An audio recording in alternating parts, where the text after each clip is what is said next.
Pak Faisal Basri maupun Pak Rizal Ramli, orang-orang seperti bapak-bapak ini tentu sangat dibutuhkan pemikirannya untuk disumbangkan bagi kemajuan negara. Tapi entah kenapa pemikiran bapak-bapak ini terkesan aneh dan tidak logis. Orang seperti saya dan juga rakyat Indonesia yang lain, kami mungkin tidak sehebat bapak berdua kalau berbicara soal ekonomi. Tapi paling tidak kami tahu bahwa dengan pemindahan ibu kota negara baru keluar Jawa, itu berarti tandanya pemerintah ingin adanya pemerataan pembangunan untuk semakin meningkatkan taraf kehidupan ekonomi masyarakat. Yang saya rasakan dari mereka-mereka yang menolak pemindahan ibu kota negara baru adalah orang-orang yang ego Jawa sentrisnya terlalu kuat. Mereka sombong dan angkuh karena mereka merasa bahwa daerah lain tidak boleh lebih spesial dari Jawa. Segala pusat perkembangan dan kemajuan harus berpusat di Jawa. Mereka tidak akan bisa move on untuk menerima kenyataan bahwa Jakarta akan menjadi mantan ibu kota negara. Oleh karena itu, segala cara mereka lakukan untuk menolak pemindahan ibu kota negara baru ke Kalimantan Timur. Ya, seperti biasa kita tahu bahwa mereka yang beroposisi dengan pemerintah pasti menolak. Itu sudah biasa dan bukan hal aneh. Tapi menjadi aneh dan tidak masuk akal adalah ketika orang-orang yang kita percaya dan kita menilai mereka sebagai ekonomi senior, bukannya menyumbangkan pemikiran mereka yang bagus, mereka malah menunjukkan seolah-olah kehilangan akal sehat mereka sebagai orang ekonomi. Pemikiran mereka tidak lagi murni dalam memberikan analisis berdasarkan kajian ekonomi yang matang. Namun, pemikiran mereka seperti dirasuki virus kebencian mirip yang dialami oleh para kadrun. Ada dua orang ekonomi senior yang harus saya soroti, karena mereka menyumbangkan pemikiran yang sesat dan jahat tentang pemindahan ibu kota negara baru. Yang pertama, seorang kakek bernama Rizal Ramli. Kakek tua Rizal Ramli ini memberikan statement soal siapa yang nantinya menjadi penduduk di ibu kota negara baru. Kakek Rizal mengatakan hanya pejabat korup yang bisa menjadi penghuni ibu kota negara baru di sana. Dalam tayangan YouTube di channel Fadlizon, kakek atau bagusnya disapa Opa Rizal ini memberikan kritik. Perusahaan real estate besar tidak akan tertarik berbisnis di Kalimantan Timur karena mereka lebih baik membangun kota mandiri atau kota satelit di Pulau Jawa. Kata-kata ini sudah menunjukkan kalau Opa Rizal memang memiliki ego Jawa sentris yang melekat kuat dalam jiwa raganya. Dengan analisis yang ngawur, Opa Rizal Ramli menyebut rencana pemindahan ibu kota negara ini justru akan menarik hati BUMN Cina untuk memiliki proyek pembangunan di Kalimantan Timur.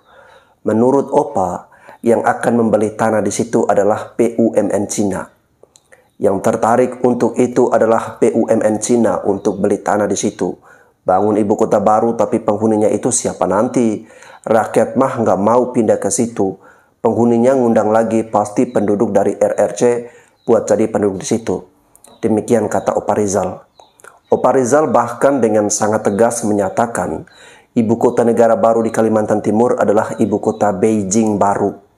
Lebih lanjut, Opa Rizal juga menduga dampak jangka panjang yang terjadi karena pemindahan ibu kota negara ini yaitu presiden bisa terpilih dari rakyat non-pribumi. Awalnya saya mengira cukuplah ekonomi senior Opa Rizal yang kita rasakan terjangkit virus kadronisasi. Namun setelah Rizal Ramli, berikutnya adalah ekonomi senior yang namanya sudah begitu tersohor, yakni Faisal Basri. Anehnya, Faisal Basri bukannya memberikan analisis dari bidang ekonomi terkait pemindahan ibu kota negara baru, Faisal Basri malah melakukan peramalan seperti layaknya ahli nujum. Faisal Basri memprediksi pemerintahan Presiden Jokowi akan ambruk secara moral sebelum 2024. Saya prediksi sih nggak sampai 2024 secara moral pemerintah ini sudah ambruk karena mayoritas elitnya sudah tidak bisa ditutup-tutupi lagi. Melakukan skandal dan skandalnya makin besar, kata Faisal Basri. Selain memprediksi moral pemerintah Jokowi ambruk sebelum 2024, Faisal Basri sebelumnya berencana akan menggugat undang-undang pemindahan ibu kota negara baru ke Mahkamah Konstitusi. Rencana gugatan Undang-Undang Pemindahan Ibu Kota Negara Baru ke MK oleh Faisal Basri itu dilakukan karena bisa jadi Faisal kecewa rencana pemindahan Ibu Kota Negara tidak melibatkan dirinya. Saya tidak anti pemindahan Ibu Kota, tetapi ada baiknya disiapkan terlebih dahulu rencana besarnya dengan melibatkan masyarakat, kata Faisal Basri. Oke, saya mau menanggapi.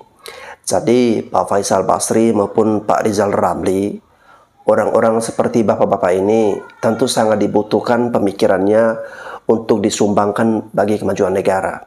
Tapi entah kenapa pemikiran bapak-bapak ini terkesan aneh dan tidak logis. Orang seperti saya dan juga rakyat Indonesia yang lain, kami mungkin tidak sehebat bapak berdua kalau berbicara soal ekonomi. Tapi paling tidak kami tahu bahwa dengan pemindahan ibu kota negara baru ke luar Jawa, itu berarti tandanya pemerintah ingin adanya pemerataan pembangunan untuk semakin meningkatkan taraf kehidupan ekonomi masyarakat. Masa semua pusat perekonomian harus berpusat di Jawa?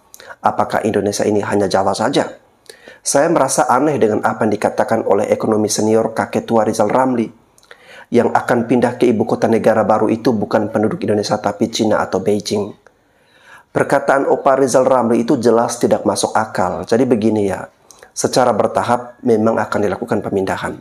Akan ada 180.000 ASN yang akan pindah dari Jakarta ke sana. Kenapa mereka pindah? Ya karena kantornya dipindahkan. 180.000 ASN itu kalau dipindahkan dengan keluarganya minimal dikalikan 4. Berarti ada sekitar 750.000-an orang di ibu kota Nusantara. 750.000 itu jumlahnya sangat banyak.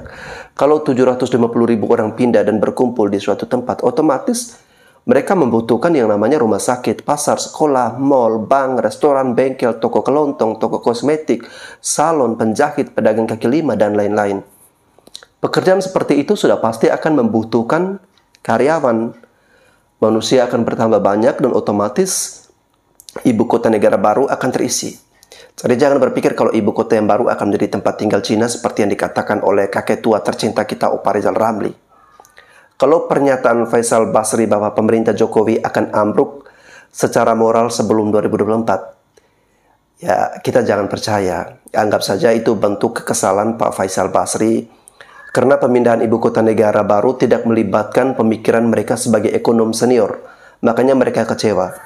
Saya yakin masih banyak ekonom-ekonom lain yang jauh lebih hebat daripada mereka. Mereka menilai berdasarkan emosional, bukan berdasarkan sudut pandang yang luas tentang bagaimana kondisi bangsa di masa mendatang. Oke teman-teman, terima kasih ya sudah menyimak ulasan saya. Saya Bastian Sebo, mari terus berpikir positif agar kita tidak terjangkit virus kaderisasi. Terima kasih.